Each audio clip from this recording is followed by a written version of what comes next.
After King Solomon's death, because of a civil war, the nation of Israel ceased to exist as one. From henceforth, there would be a nation of Israel and a nation of Judah. The breakaway nation of Israel was led by a former civil servant called Jeroboam, who used to be on King Solomon's payroll. While the seed of Jeroboam's rebellion started growing during King Solomon's life, it only matured after the king's death. The nation of Judah, though, would continue to be led by the house of David through King Rehoboam. Regrettably, both heirs to the new nations got off to a very bad start. What's worse, they stayed there. After the split, the king of Israel built idols for his people to worship so that they wouldn't have to go to God's temple in Jerusalem, which was all the way in Judah. King Jeroboam's fear was that by allowing pilgrimage from Israel to Judah, this would result in his subjects turning back to the house of David for leadership, eventually diminishing his nobility if not his life. Talk about deliberately leading your children astray. Now, you'd think that King Rehoboam would take this opportunity against Jeroboam's blunder. Unfortunately, Israel's new king lacked his forefathers' early instinct for good judgment. He failed to make use of his advantage in terrain and also decided to give honors to other gods and even allow some weird male prostitution cults.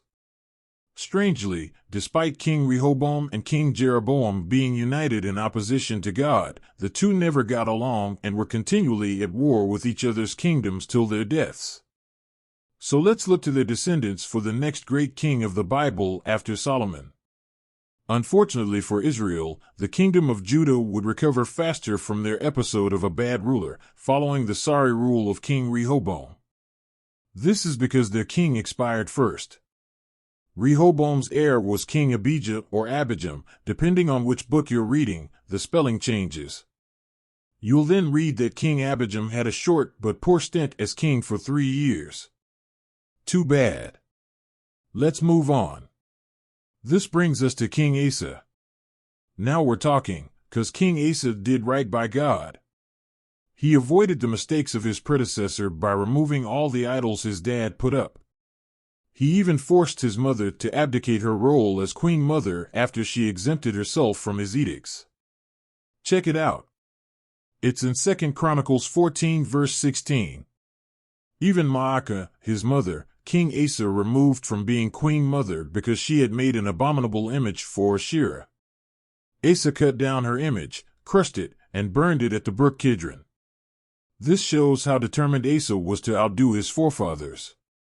King Asa would also be a bringer of peace. Israel was in a state of upheaval since the rebellions against King Solomon. The Bible states that the two nations of Judah and Israel were constantly at war then. Kind of like how North Korea and South Korea have been at each other's necks. This all ends after King Asa took down all the altar and buildings to other gods in Judah. The kingdom would then enjoy 10 years of peace after his actions. Asa would also defeat a ruler called Zerah from Ethiopia who came at him with 1 million men. To give this perspective, in modern history, an army of this size would only be seen again during World War I and World War II. Keep in mind the victors of these wars are still bragging about Stalingrad, Dunkirk, and Normandy. So this was a massive battle that probably doesn't get the respect it deserves from historians. A tiny nation of Israel beat an army of 1 million men. What a superb war story. His rule, though, was blemished. Towards the end of his years, Asa began to rely on conventional methods of ruling by making alliances with the king of Syria and turning to physicians for an ailment of his feet that he had in his old age. God says he wasn't happy that Asa relied more on other people and his own understanding to govern Judah. Remember, God says he's a jealous God. So don't try him.